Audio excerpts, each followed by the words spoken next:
복되고 거룩한 주님의 날 우리에게 허락하시는 하나님의 말씀은 디모데전서 3장 14절에서 15절 말씀입니다. 내가 속히 내게 가기를 바라나 이것을 내게 쓰는 것은 만일 내가 지체하면 너로 하나님의 집에서 어떻게 행하여야 할 것을 알게 하려 함이니 이 집은 살아계신 하나님의 교회요 진리의 기둥과 터이니라. 그래서 오늘 하나님께서 우리에게 허락하시는 말씀의 제목은 교회에서 이렇게 하라. 교회에서 이렇게 하라입니다. 오늘 본문 말씀을 가지고 교회에서 이렇게 하라. 이 집은 살아계신 하나님의 교회라는 것입니다. 하나님의 교회. 이 말은 교회는 하나님의 집이라는 것입니다. 자, 그래서 오늘 여러분들이 너무 잘 알고 있겠지만 이 교회는 과연 어떤 곳인지 여러분이 알고 있는 지식을 가지고 다시 섭득하는 것이 아니고 여러분이 정말 나는 이 교회를 어떤 곳으로 알고 있었나, 나는 이 교회에서 어떤 곳으로 알고 나는 무엇을 하고 있었는가, 나는 어떻게 하고 있었는가를 우리 자신을 말씀의 거울에 비추어 보는 그런 복된 시간이 되시기를 주님의 이름으로 부탁을 드립니다. 자, 첫 번째, 교회는 살아계신 하나님의 집입니다. 교회는 살아계신 하나님의 집입니다. 오늘 본문 말씀에서 우리 하나님께서는 이렇게 말씀하셨습니다. 이 집은 살아계신 하나님의 교회라고 하셨습니다. 오늘 본문 말씀에 이 집은 살아계신 하나님의 교회라고 했습니다. 그래서 이 말은 즉 교회는 살아계신 하나님의 집이라는 것입니다. 자, 오늘 본문에 보면 사도 바울은 이 집은 살아계신 하나님의 교회. 자, 교회는 누구의 것도 아니고 하나님의 것이라는 것입니다. 즉 교회 주인은 하나님이시라는 것입니다. 왜냐하면 교회는 살아계신 하나님의 집입니다. 그래서 제가 오늘 전도사님 한 분에게 물어봤습니다. 전도사님, 그 집은 누구 집입니까? 자기 집이라는 것입니다.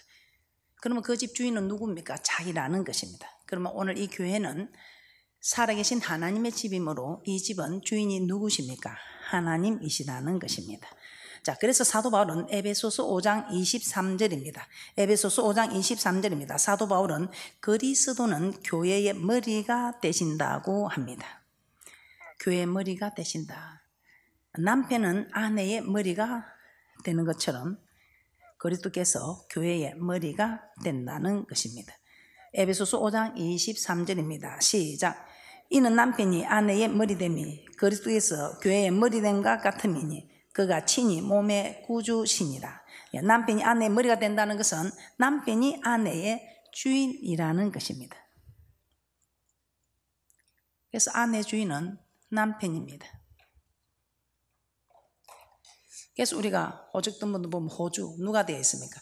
결혼하기 전에는 아버지가 되어 있는데 이제 결혼하고 나면 남편이 주인이라는 것입니다. 자, 그러면 그리스도께서 교회의 머리가 된다는 것은 그리스도께서 교회의 주인 되는 것 맞습니까? 예. 우리 주님이 이 교회의 주인이라는 것입니다. 목사인 저도 이 교회의 주인이 아니고 우리 앞에 앉아 계시는 장로님들도 주인이 아니고 근사님들도 주인이 아니고 집사님들도 주인이 아니고 성도님들도 주인이 아니고 이 교회의 주인은 하나님이시라는 것입니다.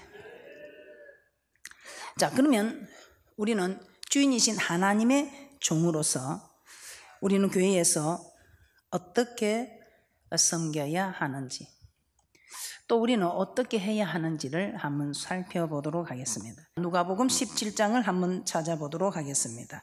누가복음 17장에 이런 말씀이 있습니다. 누가복음 17장에 무익한 종의 자세가 나오고 있습니다. 자, 첫째, 우리는 무익한 종의 자세에 나오는 종은 어떤 자세로 주인을 섬겨야 되는가?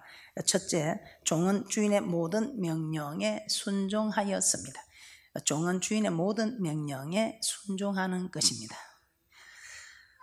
밭을 갈고 양을 치는 종이 밭에서 돌아오면 주인은 그 종들에게 숲에 앉아서 먹으라 이렇게 말하지 않습니다. 대신 아무리 힘들고 어렵게 와도 내 먹을 것을 예비하고 띠를 띠고 나의 먹고 마시는 동안에 수종 들고 너는 그 후에 먹고 마시라. 제가 봐도 이건 너무했다 그렇게 생각이 됩니다. 그러나 교회에서 하나님을 섬기는 우리는 이런 무익한 종의 자세를 가져야 믿음도 자라고 복을 받아 누린다고 말씀하고 있습니다. 누가복음 17장 7절에서 8절 말씀입니다. 시작. 너희 중에 네게 밭을 갈거나 양을 치거나 하는 종이 있어 밭에서 돌아오면 저들어 와 앉아서 먹으라 할 자가 있느냐? 도리어 저들어 내 먹을 것을 예비하고 띠를 띠고 나의 먹고 마시는 동안에 수종 들고 너는 그 후에 먹고 마시라 하지 않겠느냐? 하루 종일 밭에서 일을 하고 왔습니다. 양을 치고 왔습니다. 무척 힘이 듭니다. 이제는 쉬고 물도 마시고 좀 음식도 먹고 그렇게 좀 쉬고 싶었을 것입니다. 그런데 주인은 야속하게도 수고했다 말 한마디 하지 않습니다. 그러면서 제가 말하는 것이 아니죠. 이 하나님 말씀에 본문에 그렇습니다. 말씀에 어떻게 말합니까? 너무 야속하게 자신의 먹을 것을 준비하고 같이 먹자는 것도 아니고 내 먹을 동안 너는 옆에서 수종 들고 있다가 그 후에 먹고 마시라 이렇게 말합니다. 그런데 이 말을 들었을 때 아마 우리 같으면 어떻게 하겠습니까? 분명히 화를 내거나 너무 심하지 않습니까? 이렇게 불순종하거나 나는 밭을 가는 게 내 일이지, 양을 치는 게 내 일이지, 주인의 밭까지 하는 거는 내 소임이 아닙니다. 내가 할 일이 아닙니다. 그렇게 말할 수 있는 것이 우리의 자세입니다. 우리는 분명 그렇게 했을 겁니다. 주인님 내가 지금 도저히 힘들어서 피곤해서 못하겠습니다. 아마 이렇게 말을 했을 겁니다. 물론 아플 때 그렇게 할 수도 있겠죠. 그런데 성경에서는 아프다고 못하고 이런 게 전혀 없습니다. 앞으로 신앙생활 하면서 어떻게 섬겨야 이 험난한 길을 정말 갈 수 있는지를 우리에게 말씀해 주고 있습니다. 무익한 종의 자세입니다. 아무리 몸이 피곤하고 힘들어도 주인이 명령하자 그대로 순종한 것입니다. 자, 이것이 종의 자세입니다. 무익한 종의 자세입니다.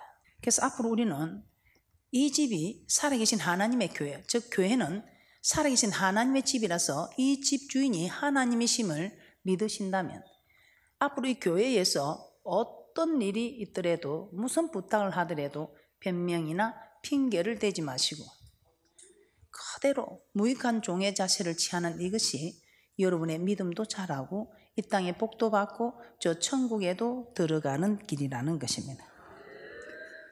목사님 도저히 감당 못할 일을 요구하는데요, 이렇게 말씀하실 수도 있습니다. 고린도전서 10장 13절에 우리 하나님께서는 감당치 못할 일을 허락하지 아니하신다는 것입니다. 감당하기 어려운 일을 우리에게 요구했다면 반드시 감당할 수 있도록 우리 하나님께서 힘도 허락하여 주신다는 것입니다.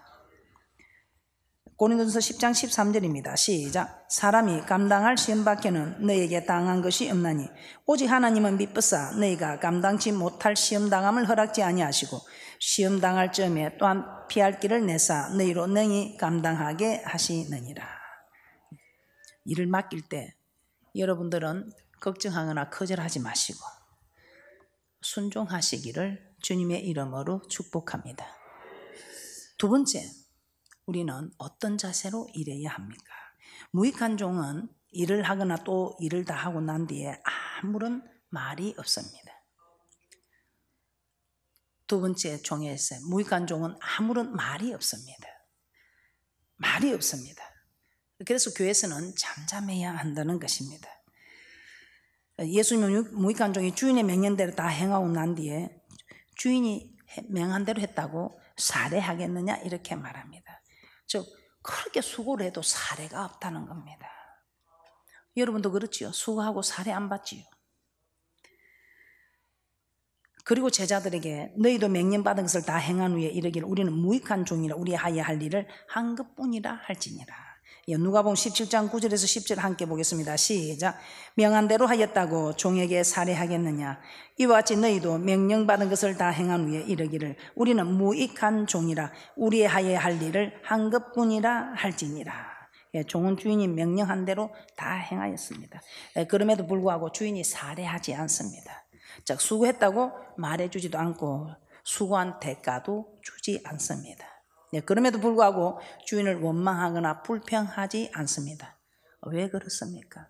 밭에서 너무 힘들게 밭을 갈구고 양을 치고 왔습니다. 그런데 수고했단 말도 없고 대가도 없습니다. 그래도 원망하고 불평이 없습니다. 왜냐하면 종이기 때문에.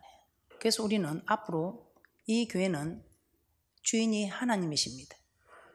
이 집은 살아계신 하나님의 교회요. 저 교회는 살아계신 하나님의 집입니다. 그러므로 하나님이 주인이기 때문에 우리가 이렇다 저렇다 말하지 마시고 실컷 해놓고 다 쏟아내는 일이 없으시기 바랍니다.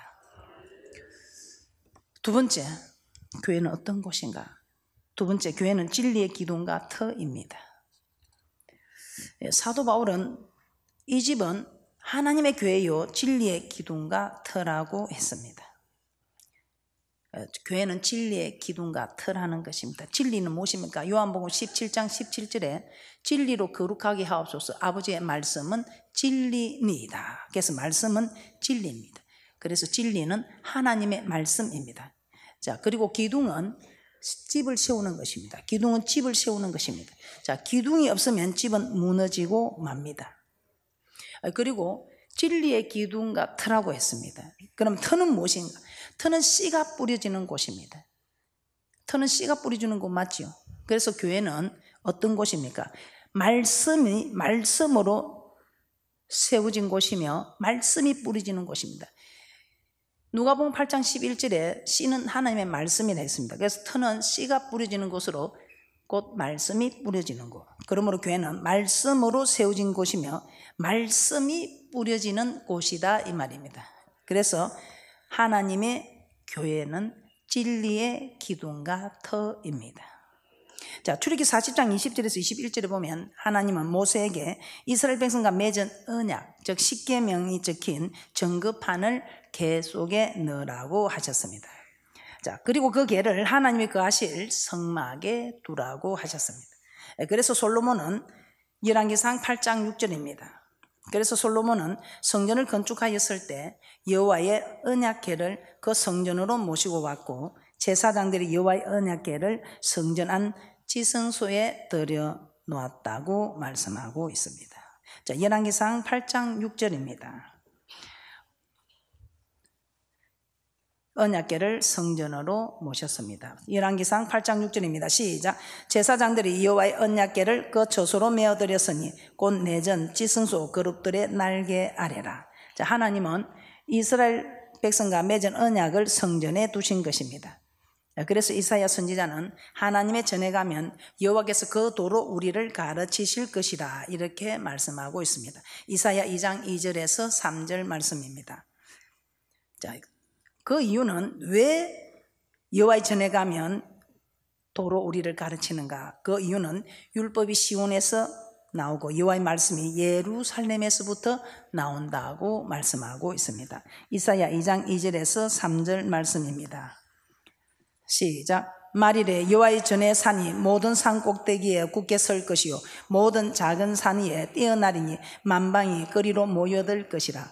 많은 백성이 가며 이르기를 오라 우리가 여호와의 산에 오르며 야곱의 하나님의 전에 이르자. 그가 그 도로 우리에게 가르치실 것이라.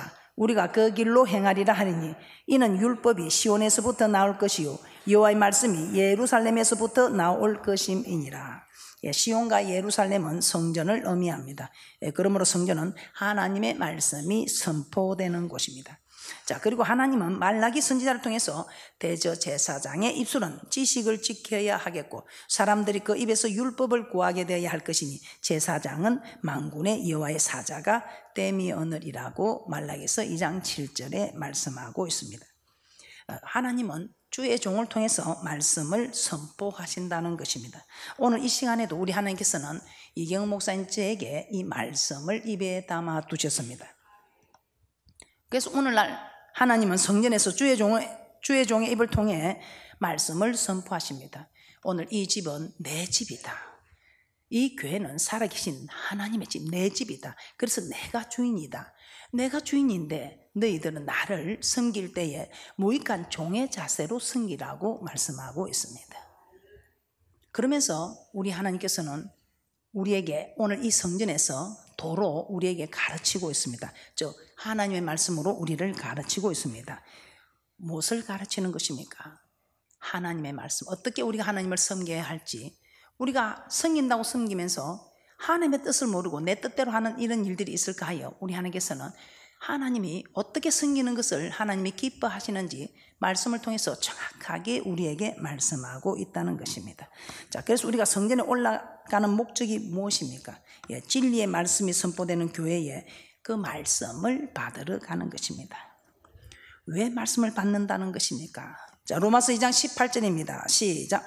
율법의 교훈을 받아 하나님의 뜻을 알고 지극히 선한 것을 좋게 여기며. 자, 하나님의 말씀을 알아야 하나님의 뜻을 알게 된다 이 말입니다.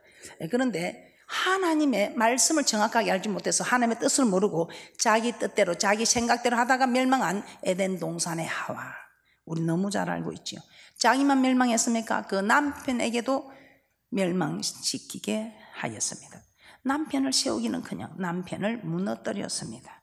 자, 민수기 4장 15절에서도 말씀을 정확하게 알지 못한 우사 때문에 참으로 이 우사는 죽는 우사를 당하게 됩니다. 민수기 4장 15절에 성물은 만지지 말지니 죽을까 하노라 이렇게 말씀을 하셨습니다. 그런데 우사는 하나님의 궤를 옮기다가 소들이 날뛰게 됩니다. 소들이 날뛰니 벅개가 넘어지려고 하자 자기 생각에는 벅개를 붙드는 이것이 참 옳은 생각이고 정말 이게 타당한 생각입니다. 그런데 정말 벅개가 흔들리니 넘어지려고 하니 잡는 그까지는 참 생각이 좋습니다. 그러나 하나님의 말씀에 만지지 말라, 성물을 만지지 말라, 죽을까 하노라는 이 하나님의 말씀을 몰랐기 때문에 그가 정말 한 의도는 좋았지만 하나님의 말씀을 정확하게 알지 못하고 하나님의 뜻이 아닌 자기 생각을 따라갔기 때문에 죽는 우사를 당했던 것입니다. 여호와께서 진노하사 우사를 치심으로 하나님의 계획에서 죽었다고 사무엘하 6장 6절에서 7절에 기록하고 있습니다. 자, 우사는 여호와의 계를 위한다고 하였지만 하나님의 말씀대로 따르지 아니하였다는 것입니다. 그리할 때 하나님의 진노로 죽고 말았습니다. 자, 이처럼 오늘날도 하나님의 말씀을 몰라서 자기 생각대로 자기 뜻대로 하나님을 위하고 교회를 위하는 사람들도 있습니다. 그리할 때 열심히 섬기고도 복을 받는 것이 아니라 오히려 하를 당할 수도 있다는 것입니다. 그래서 우리는 하나님의 뜻을 정확하게 알고 하나님의 뜻대로 해야 됩니다. 마태복음 7장 21절에 나더러 주여 주여 하는 자마다 천국에 들어갈 것이 아니요 다만 하늘에 계신 내 아버지의 뜻대로 행하는 자라야 들어가리라고 말씀하고 있습니다.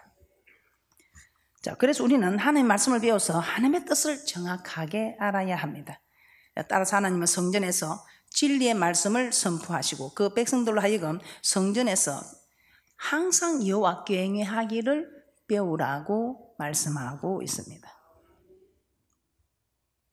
그러면 우리는 예배 시간에 또 기도의 시간에 깨어서 말씀을 받고 기도하셔서 아버지의 뜻을 따르는 그런 축복자들이 되시기를 주님의 이름으로 축복합니다.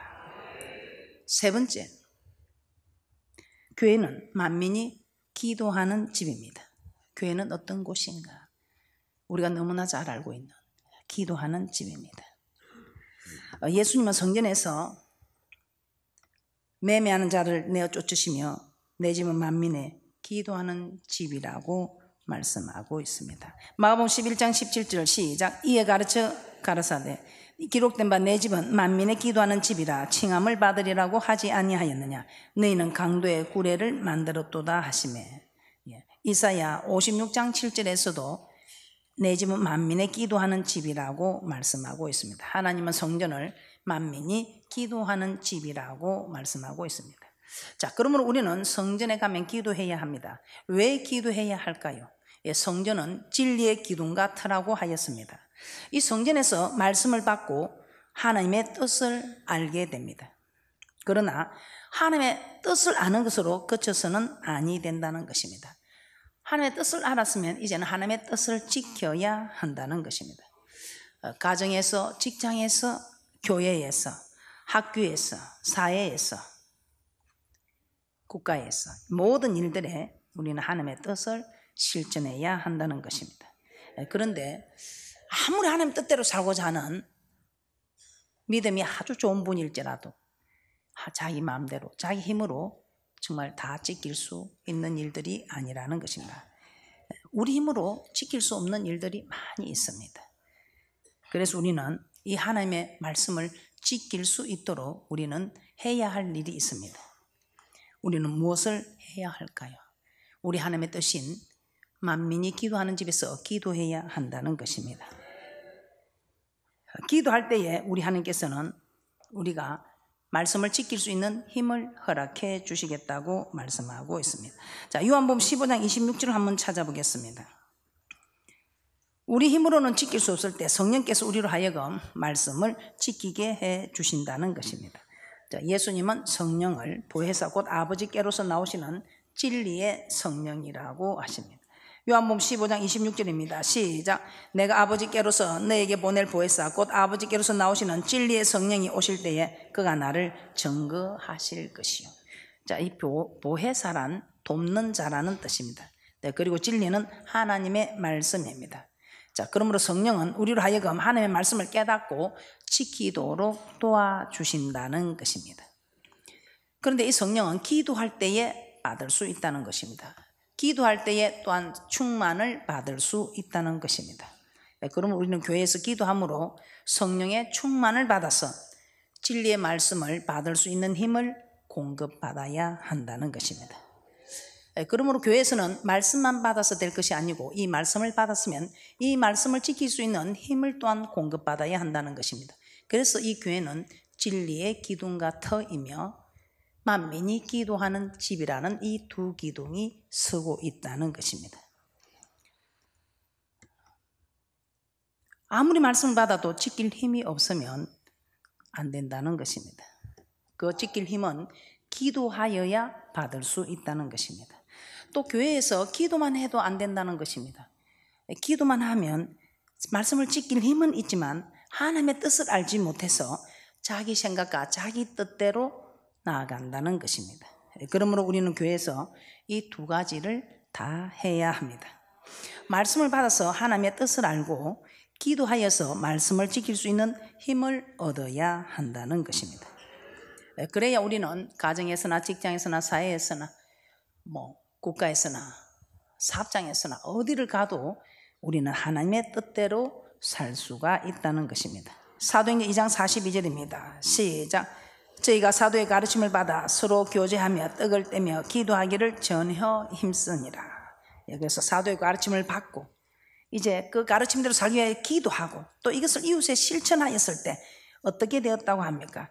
온 백성에게 칭송을 받고 하나님은 구원받는 사람을 날마다 더하여 주셨다고 말씀하고 있습니다. 자, 그래서 여러분들은 이제 성전에 와서 말씀을 받고 기도하셔서 정말 균형 있는 믿음의 삶을 사시기를 주님의 이름으로 축복합니다. 말씀만 알아도 되는 것이 아니고 기도만 해도 되는 것이 아니고 이제 말씀을 알아서 하나님의 뜻을 알았다면 이제 하나님의 뜻대로 순종할 수 있는 힘을 공급받는 기도를 하셔서 성령 충만함으로 여러분들이 여러분 생각대로 여러분 뜻대로 하나님을 섬기는 것이 아니고 아버지의 뜻대로 섬기셔서 이 땅에서도 칭송을 받고 칭찬을 받고 하나님을 기쁘시게 하며 믿음의 결국 영혼 구원 얻는 그런 복된 분들이 되시기를 주님의 이름으로 축복합니다. 자, 교회는 진리의 기둥과 터입니다. 하나님의 말씀이 선포되는 곳입니다. 그러므로 교회와 하나님의 말씀을 받아야 합니다. 이 말씀을 받았지만 지킬 힘이 없는 것을 한탄하지 마시고 기도하시기 바랍니다. 그래서 교회는 만민이 기도하는 집입니다. 기도하여 성령으로 충만함을 받으시고 말씀에 순종할 수 있는 힘을 가지시기를 주님의 이름으로 부탁을 드립니다.